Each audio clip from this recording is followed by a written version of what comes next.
tools for dominance. Edda smá. Also some claim Jesus being made from the druid god Jesus. Then they imported that Jesus story to Rome from the Druids, and it became a tool of dominance in the Roman Empire. Edda smá continued, and some claim Jesus to be invented from Zeus, Jupiter, Thor, Jupiter Zeus, and the Christ title from Krishna, the dark blue avatar in Mahabharata, what Constantine compiled. Son of Princess Helena, Druidess, her father Coel, the Druid. Everyone must see that the Jesus figure is a man-made story character. Hanging on a cross is symbolic language, not that Roman torture and slow-killing device.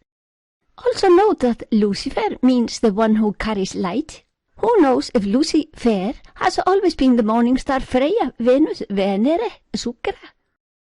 In the Roman twisted and adopted version, Lucifer worked for the Roman monogod tool, that is, only to begin with.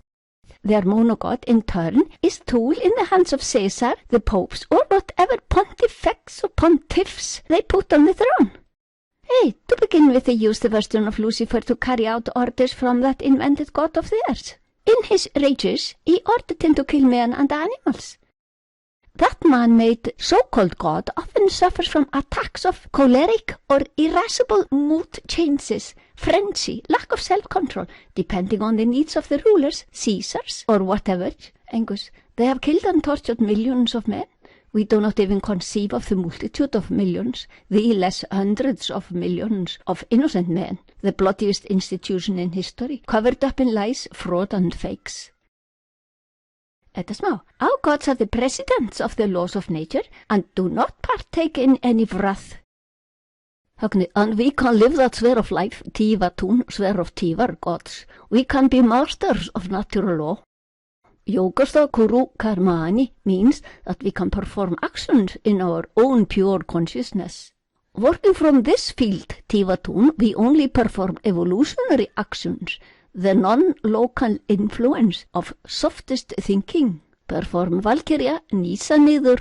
Edda smá. No wonder that they want to get rid of the wisdom of our forefathers. That monogod is a tool in the hands of men, so he behaves as they want. But if we have the knowledge and wisdom, then their tool is useless. Edda smá continued. Later, they turned the light-bearer into an enemy, Satan. The word Satan only means enemy. It became a proper name, Satan, Satan. Evil personified. Icelandic andskoti, literally against shooter. Then that bad Satan started to work independently, and now against their good God, not for him any longer. And the ignorant mob is petrified. Their soul perishes doomed for all eternity. St. Peter at the Golden Gate says, thy ringing tone on the mobile is gateway to hell. These man-made stories are cunningly written, as emperors need an enemy to flock the mob against. And their ignorant mob seems to be frantically longing for some dark and threatening power, even if it bears the name light provider. Angus, we do not need any enemy. We only have to get rid of our ignorance that blinds us from seeing truth. Hugmóður, so we should not go into politics and empires of dominance. Sigtrífa, rather we should concern our culture and the understanding.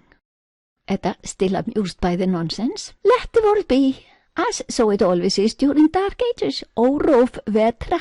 Bright eons will always return. Hugmóður, it might be wise not to meddle up with politics of the dark ages. Inconvenient individuals are removed. We cannot know what really happened or why. History might be a bundle of lies. We should not believe in the letter. Gelgormeth, the world is now as it always is during dark ages. Bright eons always return, again and again. Högni, we shall teach everyone to nýsa niður, transcend. One sitting of nýsa niður is worth 1,000 years of evolution. Better not to be too obsessed with the little things. Let that stuff take care of itself.